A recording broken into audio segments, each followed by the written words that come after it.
Hello everyone, welcome back to our channel Shivajyothi official.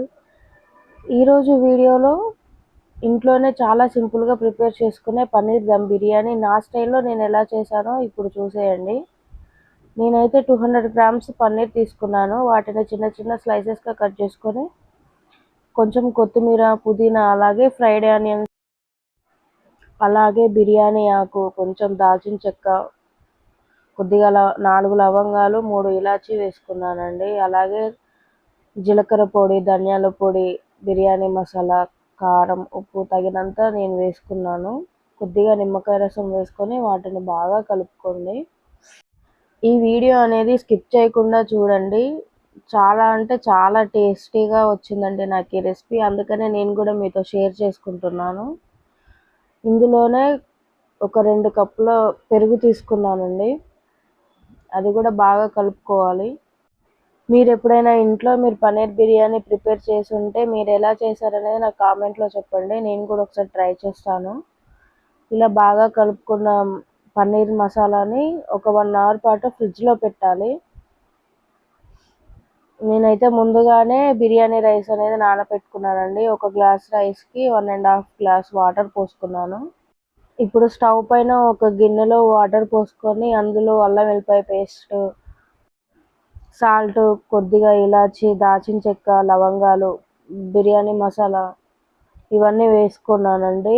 ఈ water అనేది బాగా మరగాలండి.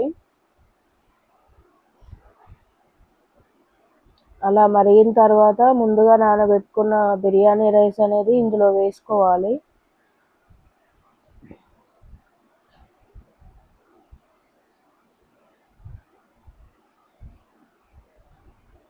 కొద్దిగా నిమ్మరసం వేసుకున్నానండి. రైస్ వేసుకున్నాక ఒకసారి కలపండి. ఇది ఎలా అంటే ఎక్కువగా కలపకూడదు, ఎక్కువసార్లు కలపకూడదు. అలా కలపడం వల్ల రైస్ అనేది విరిగిపోతుంది. సో ఎవరైతే ఫస్ట్ టైం నా ఛానల్ చూస్తున్నారో నా ఛానల్ని సబ్స్క్రైబ్ చేసుకోండి. అలాగే ఈ వీడియో నచ్చితే లైక్ చేయండి, షేర్ చేయండి. ఒకవేళ మీరు ఈ రెసిపీ ట్రై చేసి ఉంటే అది మీకు ఎలా వచ్చింది అనేది నాకు కామెంట్ చేయండి.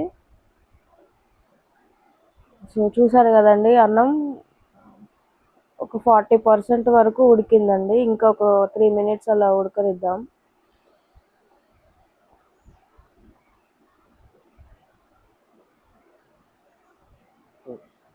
చూడండి, ఇప్పుడు అన్నం అనేది ఇలా ముట్టుకుంటే విరిగిపోవాలండి. అలా విరిగినప్పుడు మనం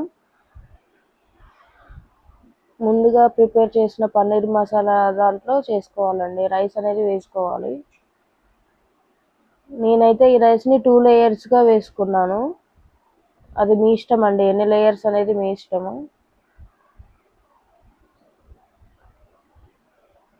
ఫ్రైడ్ ఆనియన్స్, అలాగే కొంచెం కొత్తిమీర, కొద్దిగా పుదీనా వేసుకోవాలండి.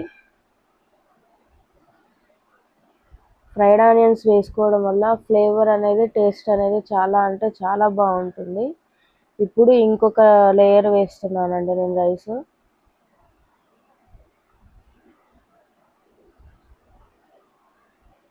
ఈ లేయర్ పైన కూడా నేను సేమ్ ఫ్రైడ్ ఆనియన్స్, అలాగే కొత్తిమీర, కొంచెం పుదీనా వేసుకున్నానండి. ఆ క్లిప్ అనేది మిస్ అయింది.